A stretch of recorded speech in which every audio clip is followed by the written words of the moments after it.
Hello, hello, hello, hello, hello. Welcome back to Critical African Thinkers.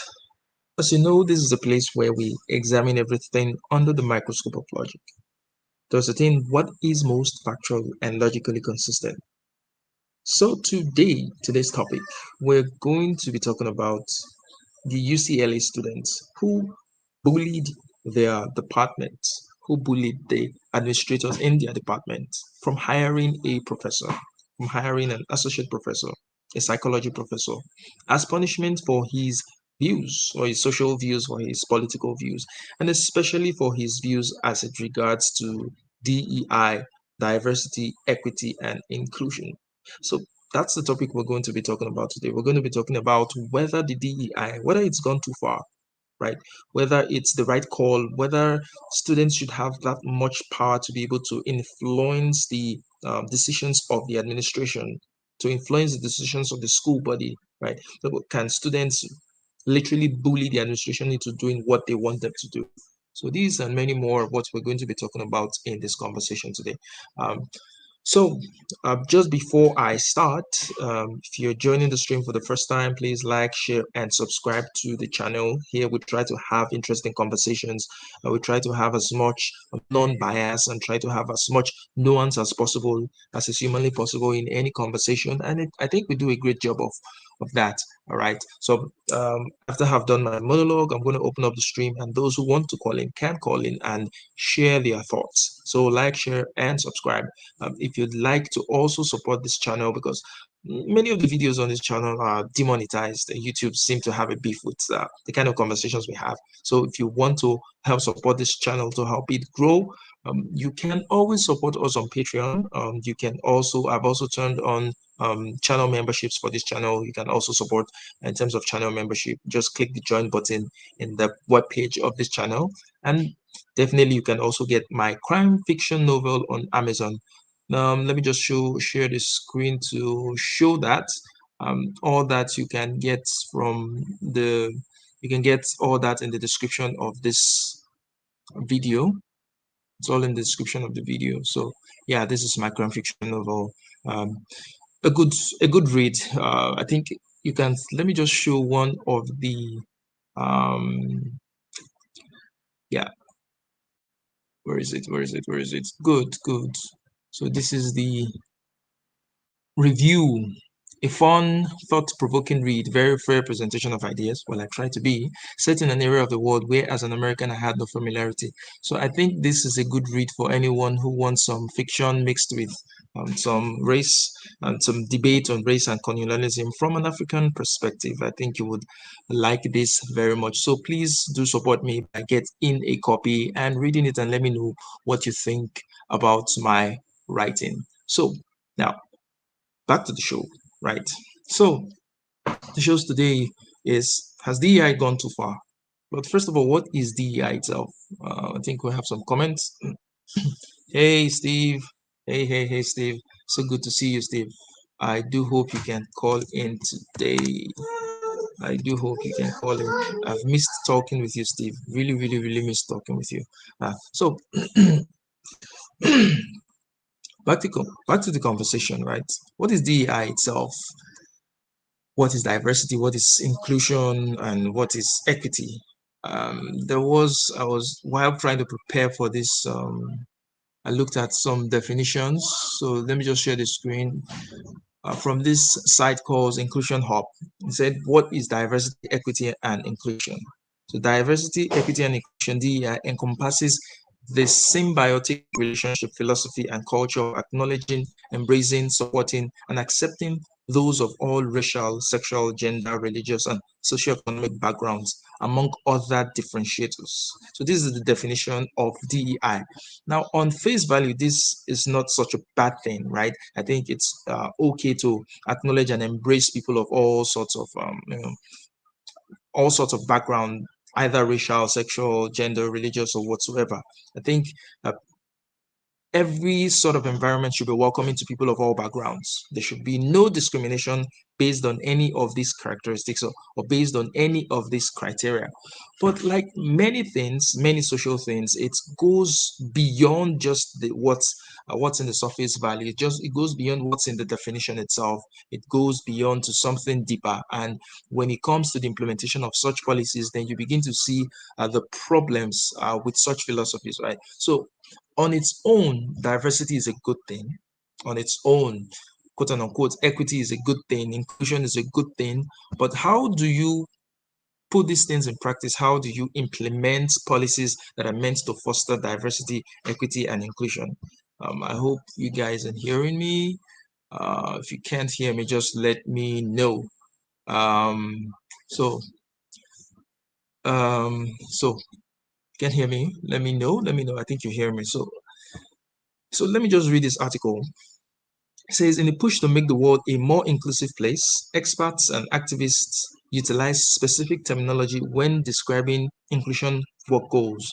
That is to transform society into a more just place, which is a good thing. We need society to be much more just. We need more justice, right, in society. So that's not a bad thing in itself. Now, so if you're new to the world of diversity and inclusion, however, it can sometimes feel like such users are speaking an entirely new language. I'm usually out of depth when I hear these DEI things because it doesn't make so much sense to me. I don't understand most of what they're talking about. How do you implement these things? So maybe this article is going to help me understand what is going on, which can make dipping your toes into this culture quite intimidating. Here's a useful breakdown of several associated phrases, acronyms, and words, and why they're important. So the article goes on to define or to give certain acronyms, right? Like DEI, DI, DIB, and DEB. This is the first time I've seen anything like DEB or DIB or even DI. I think I know of DEI. Well, so diversity, they say, acknowledges all the ways people differ: race, sex, gender, age, sexual orientation, disability, economic, socioeconomic status, religious beliefs, and more.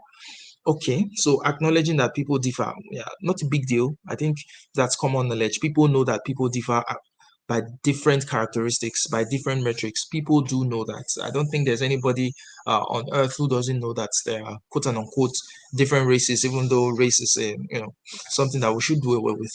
I don't think there's anybody who um, contests that there are different sexes or that people have different ages or sexual orientation. These are normal things. So yeah, not a bad thing in itself. Inclusion is about diversity in practice. It's the act of welcoming, supporting, respecting, and valuing all individuals and groups, which is also good. This is good. You want to welcome everybody, you want to support everybody, you want to respect and value all individuals and groups. So still have no problem with this. Now, let me see if there will be any problem with equity. Equity is often used interchangeably with equality, but there's a core difference. Where equality is a system in which each individual is offered the same opportunities regardless of circumstances. I think I like equality. I think I like that any system that opens up opportunities for everybody, for people to have similar opportunities or same opportunities. Well, I don't think that's practicable. I don't think it's even possible to have the same opportunities, right? But I think it's a goal that is worth fighting towards. But I think equity itself is different from equality in the sense that equity distributes resources based on needs. So this is sounding a lot like socialism, right? Based on the needs, so each according to their needs, so each according to their ability. But my question would be, how exactly do you determine someone's needs? How do you determine who has more needs than the other person to be able to allocate these resources? So if you're hiring someone, how do you measure their needs to be able to give them a position? So are you going to say that if you're hiring for the same role, then there are going to be different metrics, there are going to be different remuneration packages based on the needs of a person? So someone who's a family man who has 4 kids, are you going to pay him more than someone who has no kids for the same job? So I don't understand how exactly this equity works if it's going to be based on needs. So the article goes on to say, we live in a disproportionate society, and equity tries to correct its imbalance by creating more opportunities for people who have historically had less access. So basically, that's what yeah. So I'll still share my screen later on. So that's the definition so far that I've gotten on diversity, equity, and inclusion. And I think from what I've gotten so far, I have no problem with diversity. I have no problem with inclusion. I think I have some problems with the equity part of it because I don't see how do you how do you determine people's needs to meet it accordingly? I don't know how it works. I don't know how that works. Maybe the experts, maybe you guys in the chat can tell me how that can work, right? So when I open up the stream, you can tell me how that can work. So now going back to the case itself, the case study that we have today. So there was a professor, Joel Roth. No, I said Joel Roth. Joel Inbar. Who did I get Roth from? I think I must have seen it somewhere. Joel Inbar, who he was supposed to be given a tenured position at UCLA, at the psychology department in UCLA. He is an associate professor of psychology in Toronto University, I think Toronto State University in Canada. He was supposed to be given a tenured position, but that hit some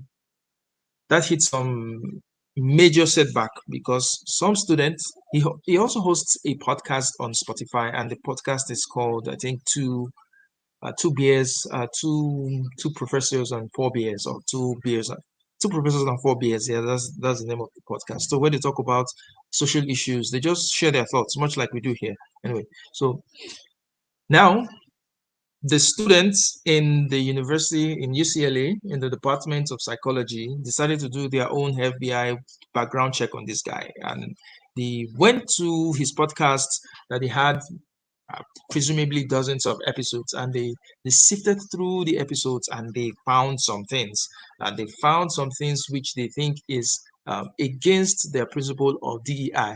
They found that he had some how do I call it, some beliefs, some ideas, some opinions that are contrary to the DEI initiative. And they said, well, this guy is not a good fit for this university. And then 65 of them wrote a letter.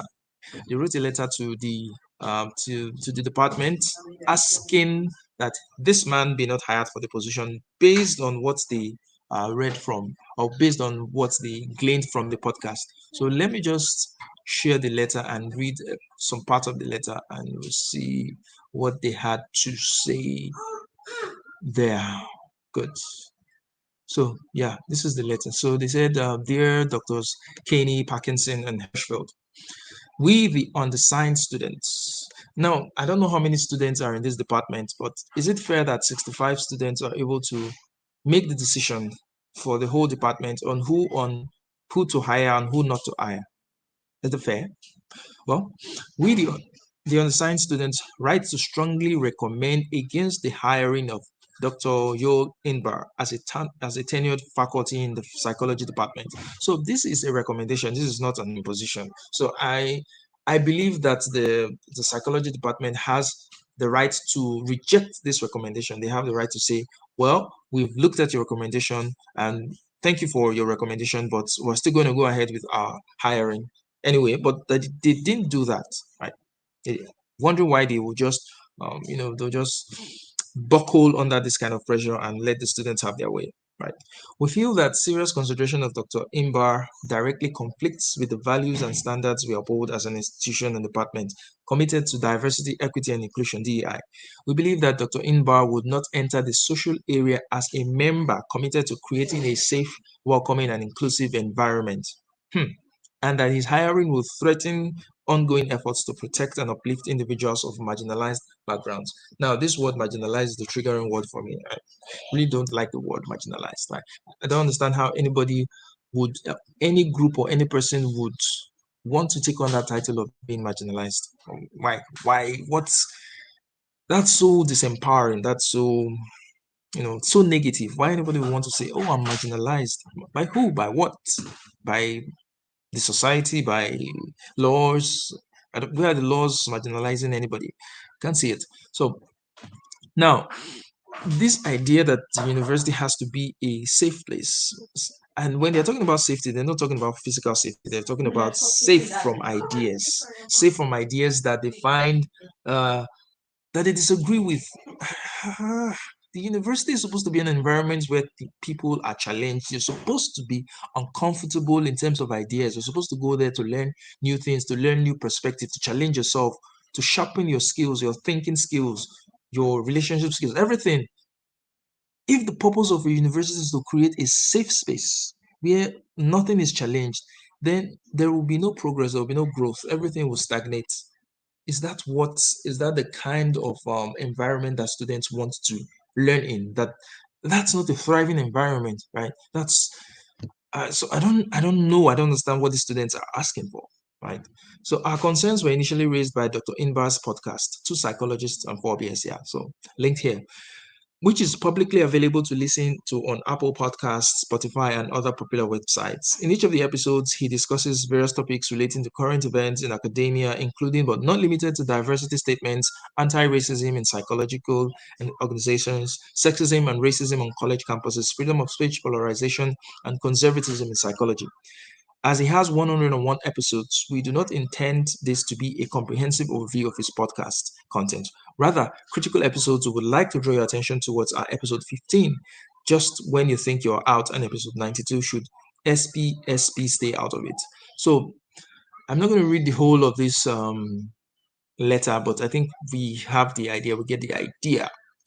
We get the idea of what's going on, right? So the thing is, but I hope you can still see my screen. If you can see my screen, no problem.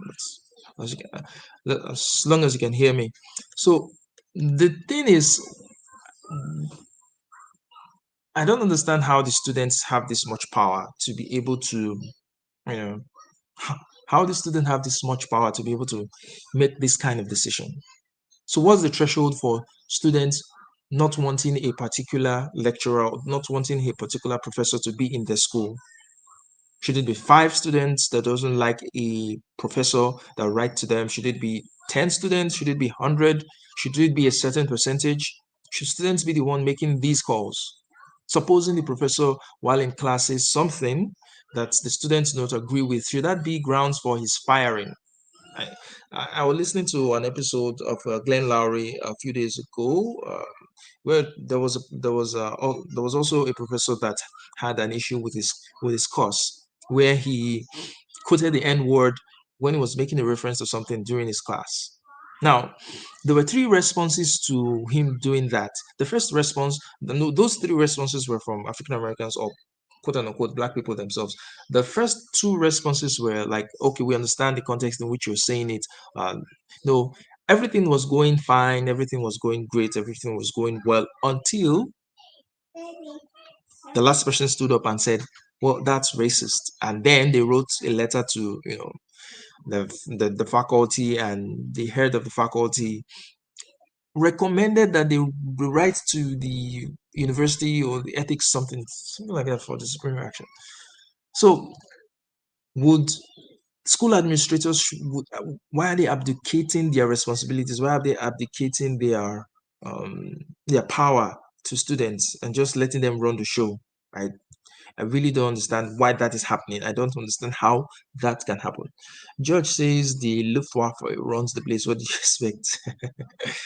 Well, I don't know. I don't know if it's the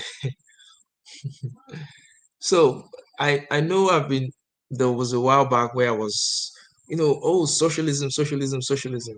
Well, I was just trying to challenge my perspective, right? The idea itself that people can be given things based on their needs. Who gets to determine their needs? Who gets to determine what gets what according to what needs? So if 2 people come, I gave this analogy earlier. If 2 people come to an organization, they are vying for the same position, they're employed for the same position. Are they going to be paid differently based on their needs? Are they going to be treated differently based on their needs? What's going on there with the equity stuff? I don't know. I don't know. Well, hi Stanley. How you doing, Stanley? Welcome to the show. So I think I've talked I've talked too much. Let me just put the link in the description, and Anyone wants to call in? Let's talk for a few minutes before the stream. This should be a short stream. Next, tomorrow, I'm going to be talking about the Supreme Court ruling on affirmative action. So uh, that should be a fun one, right? Yeah. So Stanley, Steve, George, anyone calling? Let's talk. At least I've given my monologue on this. I think, you know, I don't think that students should have that much power to be able to um, influence who the faculty hires or not, right? I don't think students should be threatened by ideas. I don't think they should be coddled. I think they should be challenged. And I think that the universities should be a good place for debate and not a place to have very okay. Stanley's called in. Hey Stanley, welcome to the show. Welcome to the conversation. How are you doing? I'm good. I Let me preface Uh, this. I think the Supreme Court decision today is actually great. So I know you want to do a ah, show next good. week, but it is Now Saturday. it's I think it's actually interesting and not Mm, bad. interesting. Good. That's good to know that Stanley for once agrees with a Supreme Court verdict that's Well, coming no, from no, no, mostly no. conservative For different reasons. Um, and or for it is different reasons. yeah. Um, Oddly enough, it's not a conservative decision. It kind of reinforces Uh, the whole point. I think okay. Roberts did a masterful job, and in a way, I might actually think he's smart as anything. Dude, dude might be brilliant. Mm, So anyway, that's my cool. bad. What about the black guy on the Supreme Court, Clarence The Thomas? black guy. We want to say that. I think, and I've told you plenty of times, we're from the same county in Georgia. Mm-hmm. I know Uh, people who grew up with him. My mother knew him slightly. Um, but um, I'm not sure we want to go into that. I need to think about it yes. because I need to put it delicately. I think Clarence Mm. Thomas is brilliant, but But not in the way you think he's brilliant. he's not brilliant in the way you want him to be brilliant. No, you know what, dude is the Supreme Court justice. He could care less what I think. Right. So, what do you think about the topic SKC today? Do you think call that in, DEI dude. has do you think DEI has gone too far? Do you think that No, students should be able to determine? You don't think it's gone too far. You think they should go further. Clarence Thomas Students should be. No, no, no. I'm talking about today's topics.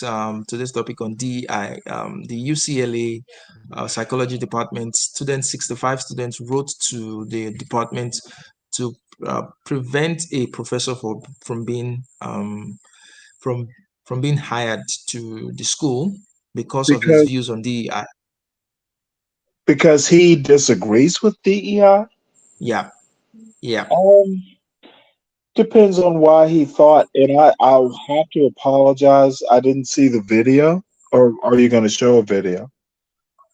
No, I didn't show any video. I just read the letter and some other things around Okay, do you the know the story. specifics of why he disagreed with it? So I think part of the reasons why he disagreed with it was that um, okay, he said he has skepticism about diversity statements, and he said that they seem like administrator value signaling, right? That it's not clear what good they do and how they're going to be used. So this was part of the statement he made that the students were riled up about in this podcast. He made part of the statement in the podcast, and yeah. So yeah. Is he skeptical of it? Was he being hired in a tenured position or?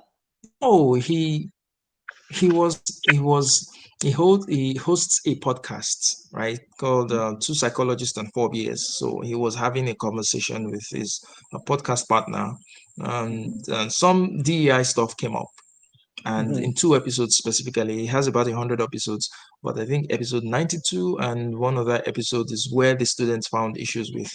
And part of the statement that they found issues with was the one I just read, and this other one where he says this other stuff which uses certain methodologies based on critical theory.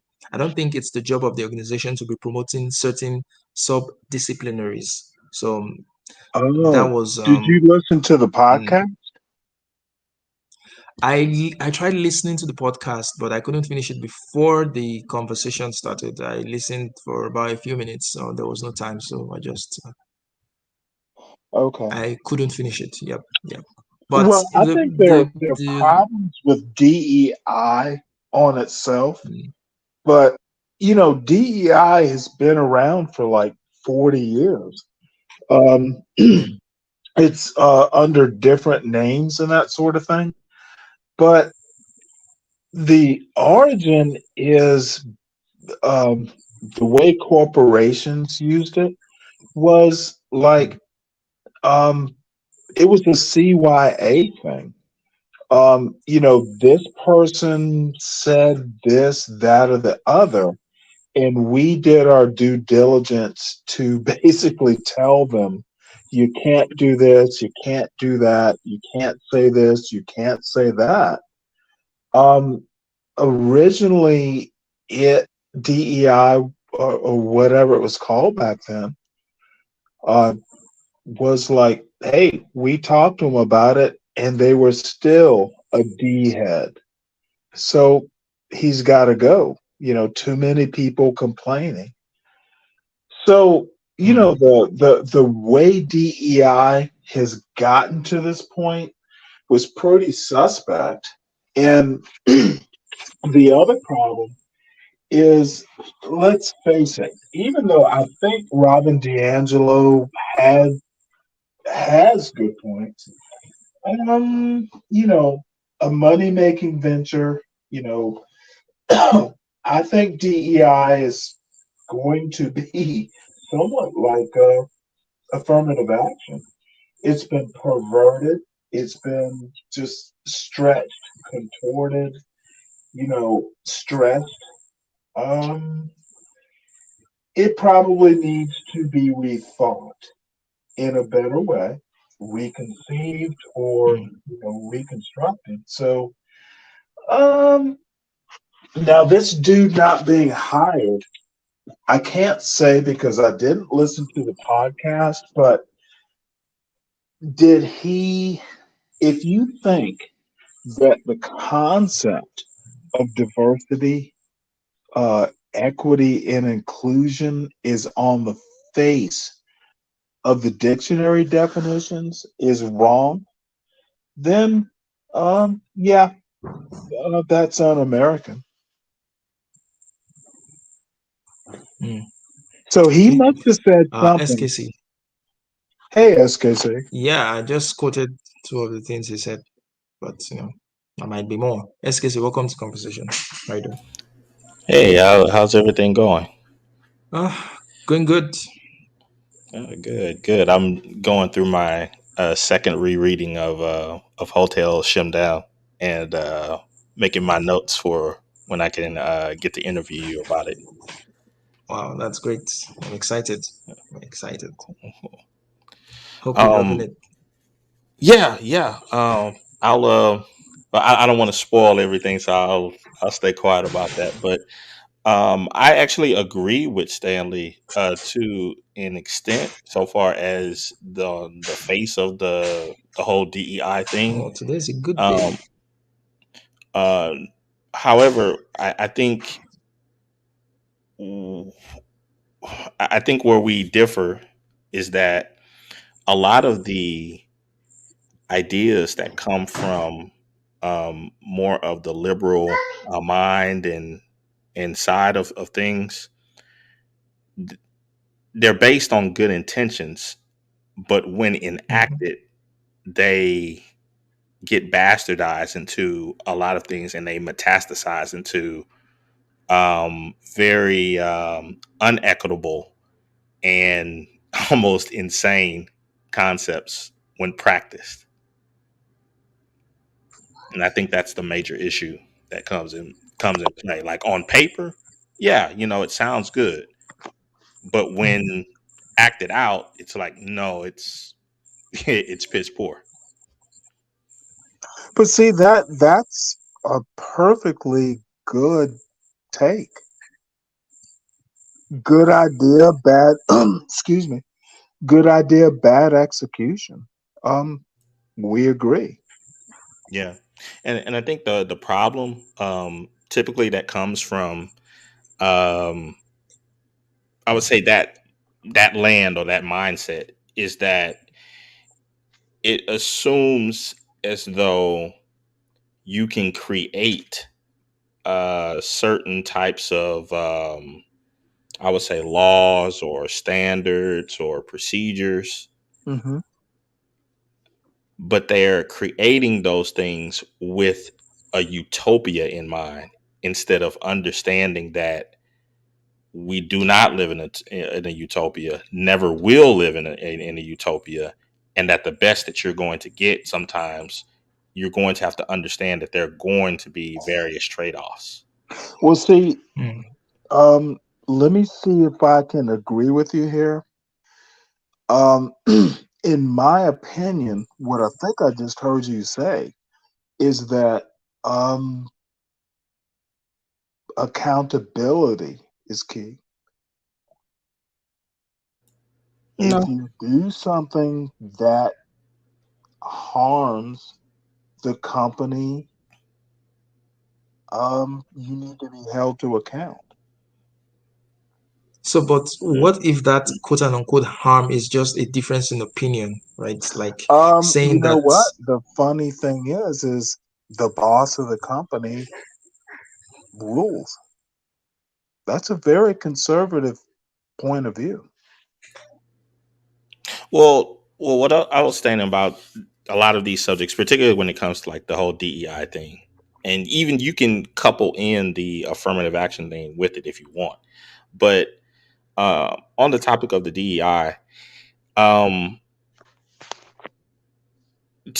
it seems as though liberals are trying to create a perfect world, and you're not going to get that. There are going to be problems, and you cannot you cannot fix everything. What you can do is you can minimize things, but Mm. um, How is when fixing it, not minimizing? but when it comes to the overall look of everything, it's like bad things are going to happen, and the more rules and different laws um, that you try to put in, the less overall freedoms people are going to have. Period. Well, I'm gonna have to just um, accept what you say with a caveat. If you think liberals are doing anything that conservatives aren't doing, um, Edmund Burke probably thought the way things were perfect. I don't think that conservatives are not trying to create a better world, striving towards a more perfect union. Dude, um, a more perfect union. I think the Constitution was trying to achieve a utopia. I mean, I don't think so. I think Okay, well, I think that so a the more concept of, perfect, the word was perfect before the union. So you're saying that perfect wasn't something that was somewhat of a goal? well, I think when you use the phrase a more perfect union, you're it's under um the realization that the union that you have um is not perfect, and that Excellent you're point. Now and that let me and that you can try counterpoint. to do things to help to resolve certain issues Awesome. slowly, Hmm. not radically. Whatever.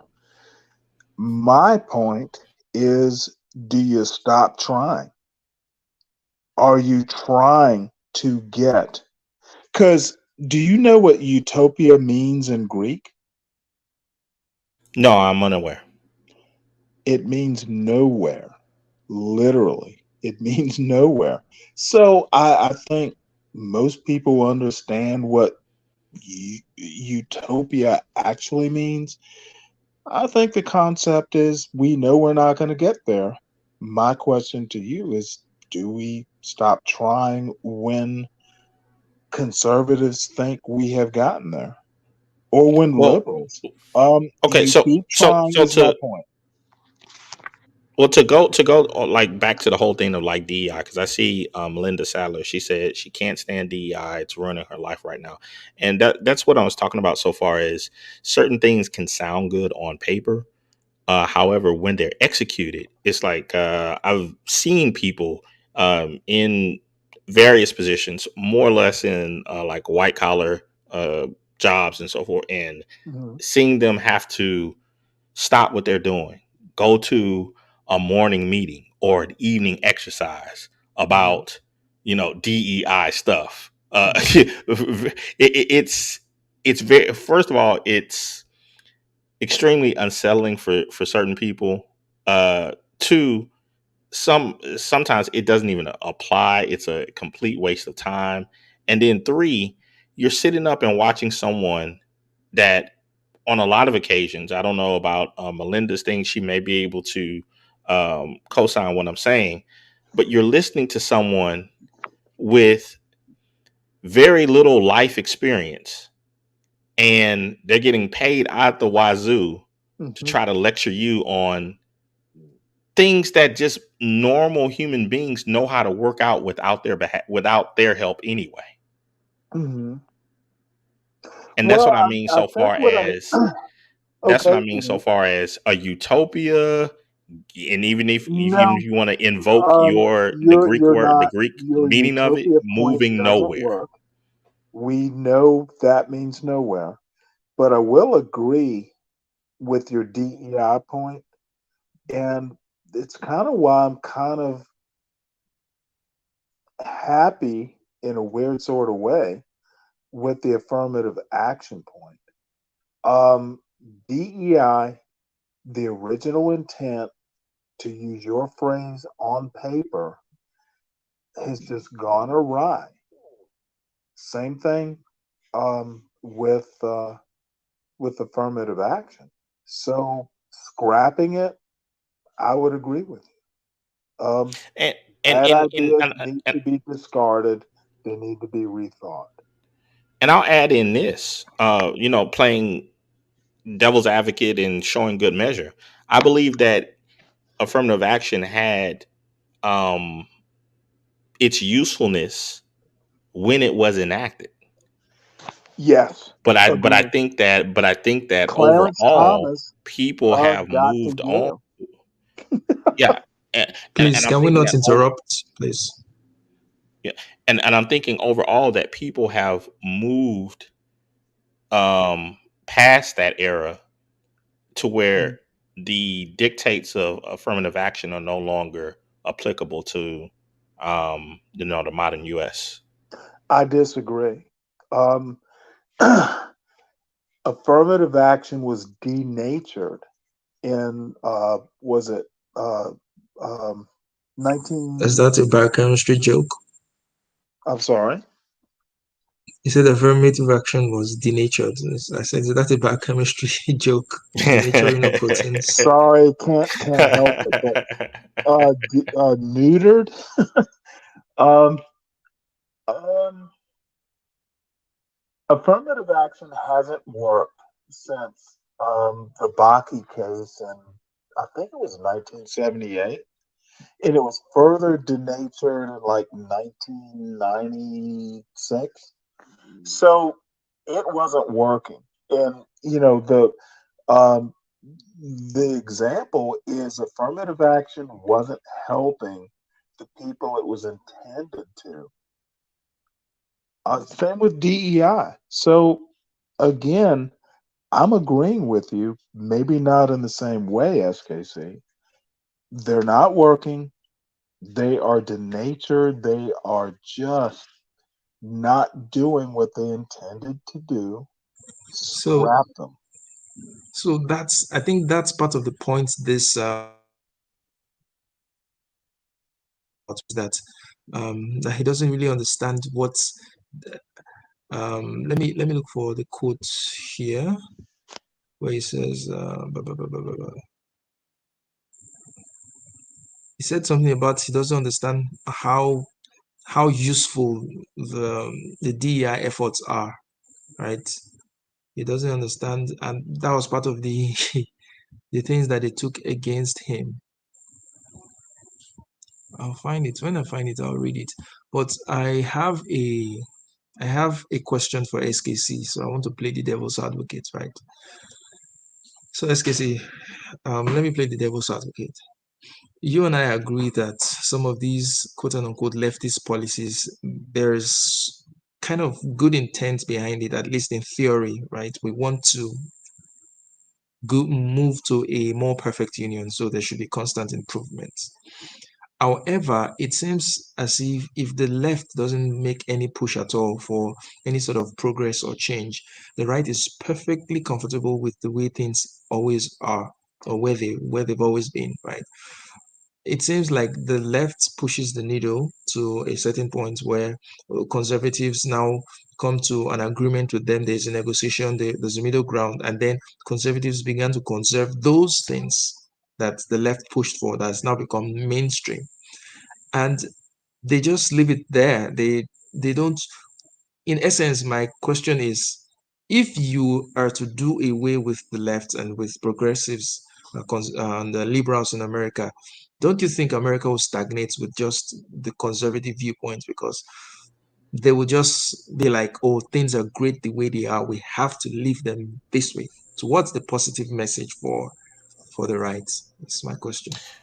Yeah, absolutely. I don't believe in this obliteration of either side and all of that. I think that that's a extremely bad idea. The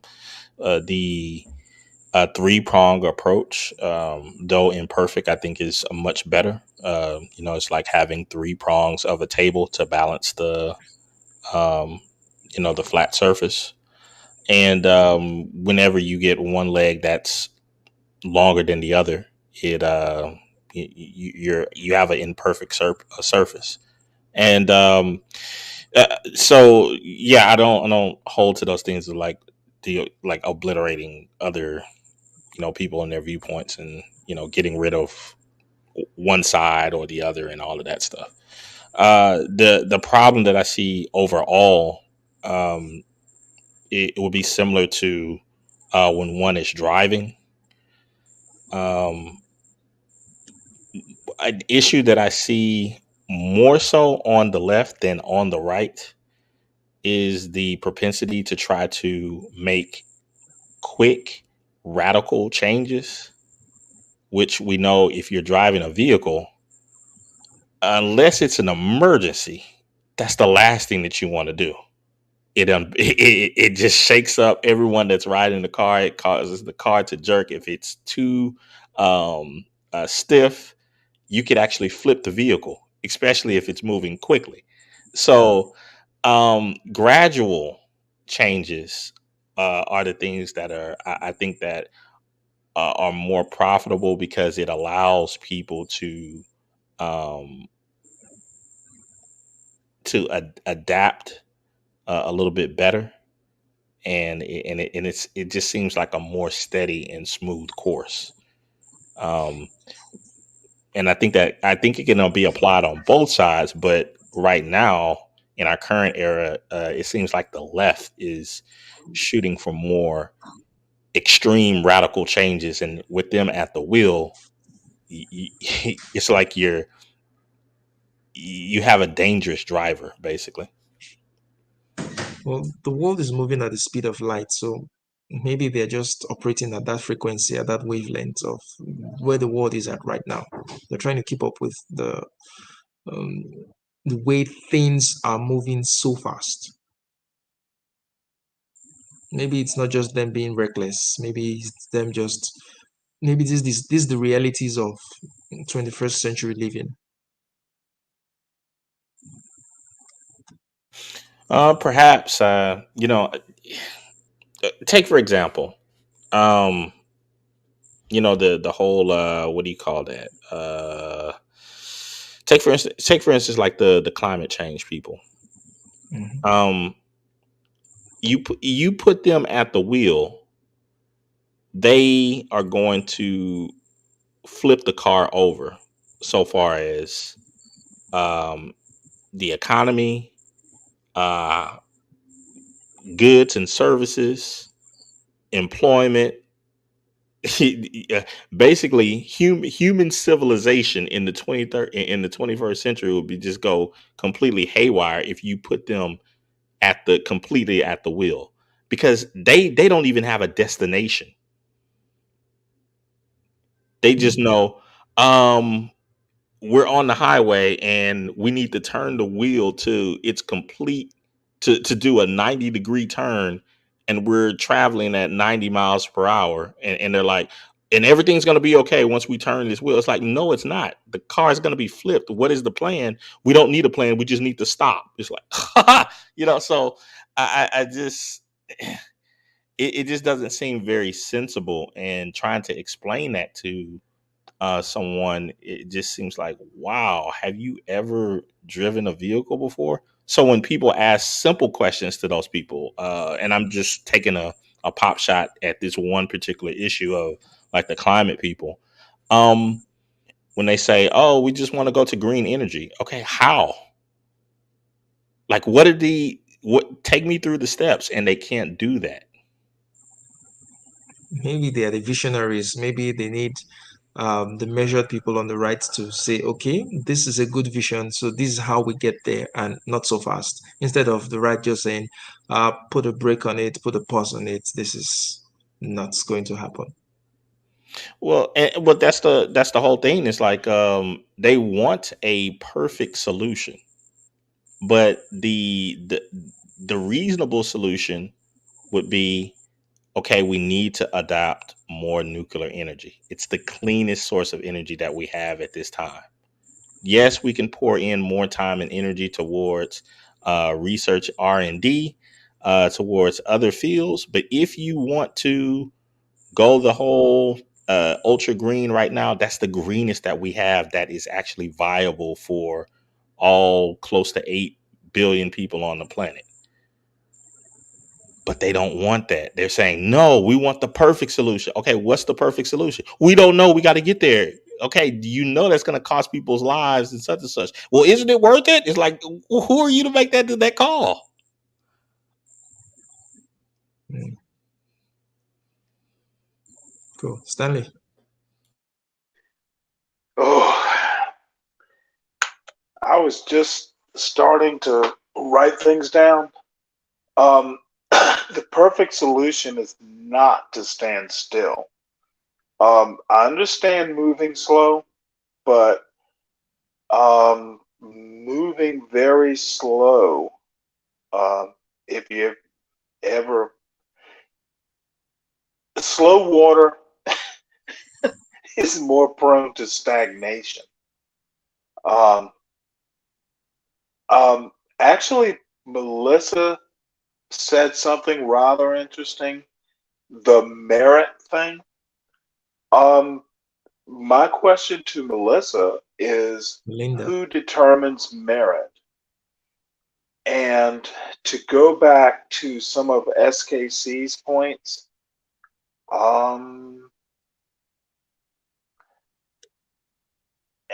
move slow if that's what you think is the solution. And Charles, you made the point. Life doesn't move at a slow water pace. Mm. So good Oh, luck with that. Good luck with that slow driver thing. yeah. Yeah. So SKC is saying success and productivity and truth determines merit. Okay, I think he was responding to Melin. Okay, to Stanley about merit and all that. So yeah, good, good, good. What is truth? The problem is, the truth is kind of like I don't know, a tug of rope over a mud pit. Truth tends to go to one side and to the other side, and the goal is not to be in that mud pit. And I think SKC makes a lot of good points, but in the end, it is a very Clarence Thomas sort of thing. And, I'll hold my thoughts because I have to write them out. But it is just, I'm not going to say it's a bad point, but I'm going to say Clarence Thomas is not Frederick Douglass. Of course, it's not. They're two different men. One is Frederick Douglass. Oh, One is no, no, Clarence no, Thomas. no. I mean, I don't mean like in a material or physical sense. Clarence Thomas,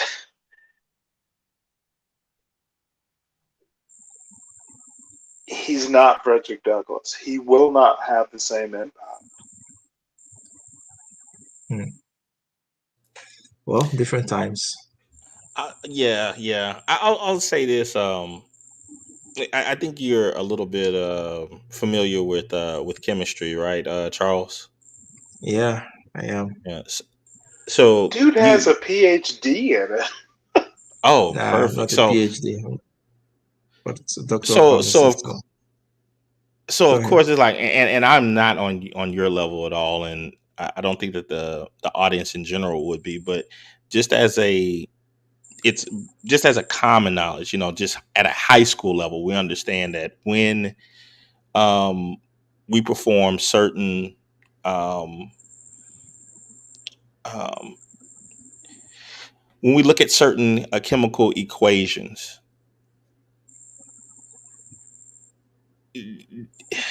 there's going to be um, material that is going to be waste material that comes from a reaction, Yeah, byproducts.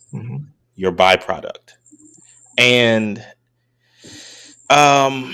it's it's not perfect. You're going to have waste Eh, product, uh, no, and that's just the nature of life. no, Period. sir. Sometimes balancing the equations, sometimes the byproducts are what you're looking for. Dude, byproducts are not necessarily waste. Use a Mm-hmm. better analogy. Mm-hmm. Well, I mean, if we, I could go into the whole um, origin of life thing and show how that can be debunked from chemical reactions, but we'll stay out of You that. know what? Yeah, I think you should, and I will too. Because it's like uh the items that were necessary in order for let me just stop. I don't want to even go there. I Good don't for know. you. That's a And whole and that's a whole other what conversation. before Yeah. I forget to ask you, SKC, invite me back to your show. Oh, I will. This weekend, I think Saturday, I want to have a more full range conversation about the affirmative action conversation because I, You're gonna love my point of view because I think it was a good decision. yeah, yeah. But I would say this, Stanley. There are a lot of black people online. I've seen like probably like 5 or 6 different reactions so far, and then Free Zone Lou sent me another reaction. I haven't reviewed that one yet, but um, they're upset about it, Why? but they don't even they But by see, their that is the discussion it proves that they do not understand the arguments for and yeah. against. I will have to agree. I think, dude, it is. Yeah, I'm with you on this. Um, no, they don't understand the argument. They don't understand the ramifications. They do, but Lou's young, so he may not. Mm. Um, And but it's really like I will add this caveat, and I know I'm interrupting. I think the worst take on affirmative action is Clarence Thomas's. I think Roberts understands the nature of affirmative action better than Clarence Thomas. okay. And I'm not a conservative. I think Roberts is right.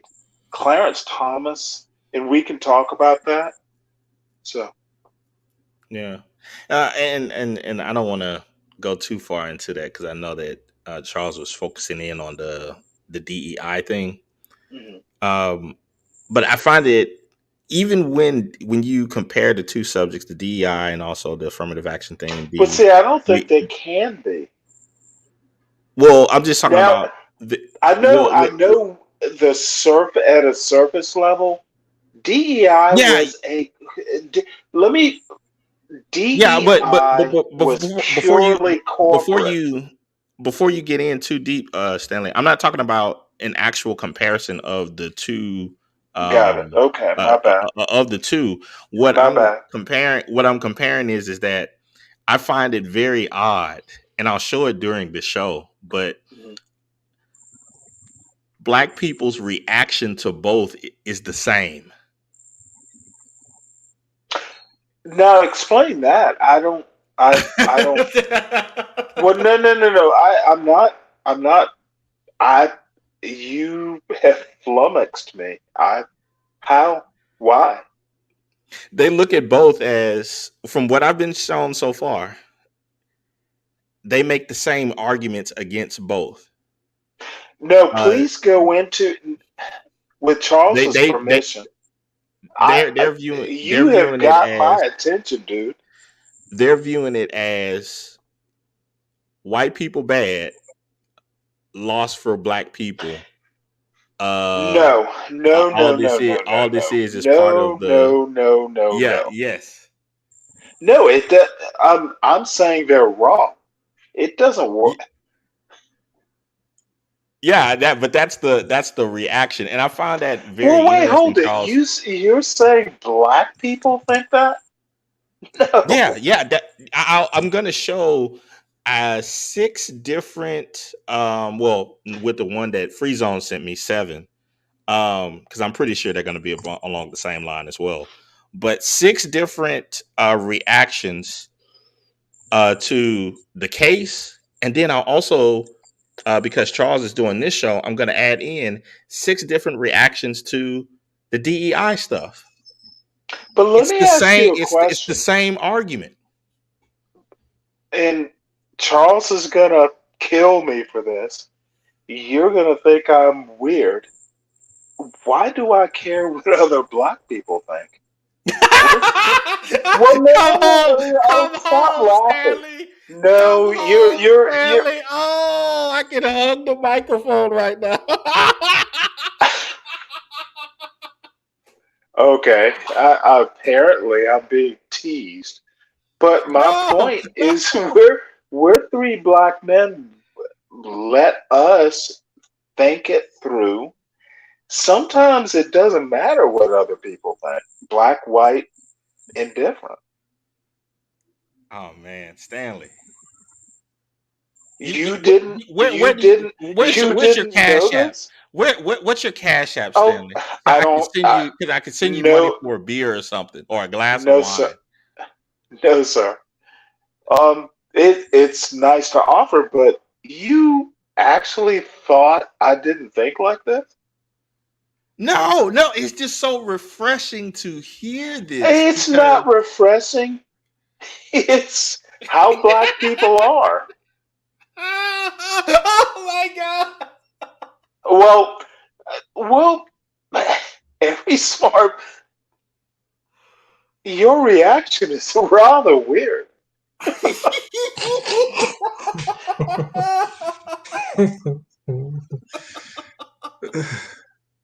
oh my god, Stanley!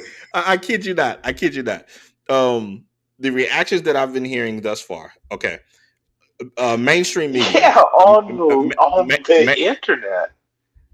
No, mainstream media. You have people saying, "Oh my goodness, this is the most horrible thing that has happened in 2023." First, I even got a clip of a woman saying, a highly educated black woman saying, "First the abortion case, now this. Oh, we've entered into a dark era in the Now, United see, States." I think the well, no, I think the abortion, uh, the Roe v. Wade Moore thing. I actually think that's more serious. Uh, People are going to die because of affirmative action. You didn't get into hey, Harvard.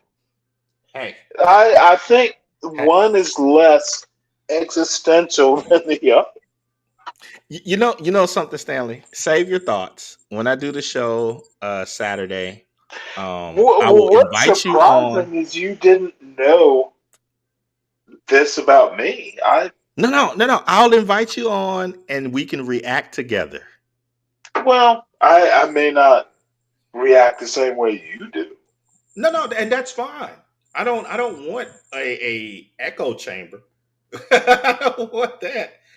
I like to hear authentic thoughts, well thought out from other people. That's why I'm here speaking with Charles.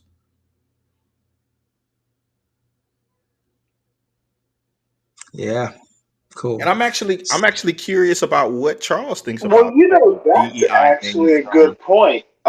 Authentic people like Charles. We don't give him enough compliments. Oh, my head is swelling. Ooh.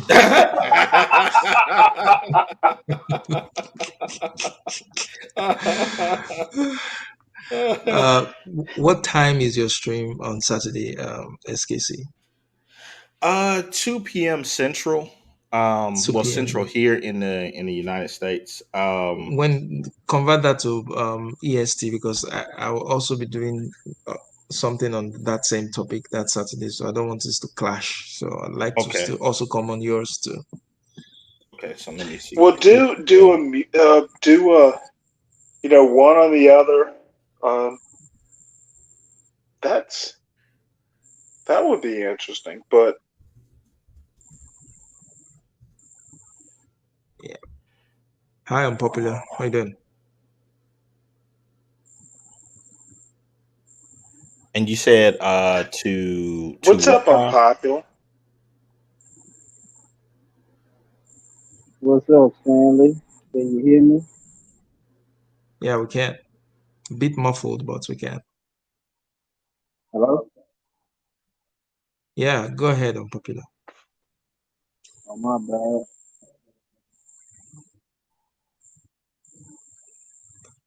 Oh, no, I'm Okay. just here for the conversation. Yeah, interesting. Oh, cool, cool. So, I think this would be a good place to also draw this stream to a close. Well, let me just sum up my thoughts. As regards the professor who lost his promised appointment because 65 students did not agree with his policies or his views or opinions on DEI. I don't think that students should have that much power to be able to influence what the faculty does, right? I don't think students should um, be looking for a safe space where they are not exposed to ideas that challenge them or that differ or disagree with them. I don't think that the faculty should abscond or abdicate their responsibilities and their powers to students and just do whatever the student wants.